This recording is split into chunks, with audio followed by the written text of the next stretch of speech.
ஓம் சாந்தி. தினம் ஒரு கதை பகுதியில் இன்று ஒரு கதை பார்க்கலாம். ஒரு ஊருக்கு ஒரு பெரிய மகான் வந்திருந்தார். ஒரு செல்வந்தர் நீண்ட நாட்களாக குழப்பத்திலும் கஷ்டத்திலும் இருந்தார். அப்போது எல்லோரும் சொல்கிறார்கள், அந்த மகானை சந்தித்தால் நம்முடைய எல்லா பிரச்சனைகளுக்கும் தீர்வு கிடைக்கும் என்று. உடனே அந்த செல்வந்தரும் அவரிடம் போனால் தன்னுடைய மன அழுத்தத்திற்கு விடுதலை கிடைக்கும் என்று அந்த மகானை போய் சந்திக்கிறார்.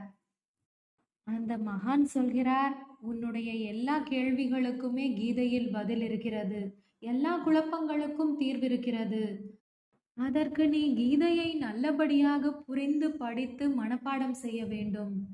அதற்கு குறைந்தது ஒரு 3 மாதமாவது நீ என்னுடன் இருந்து அந்த கீதை ஸ்லோகனை சொற்பொழிவாக கேட்க வேண்டும்.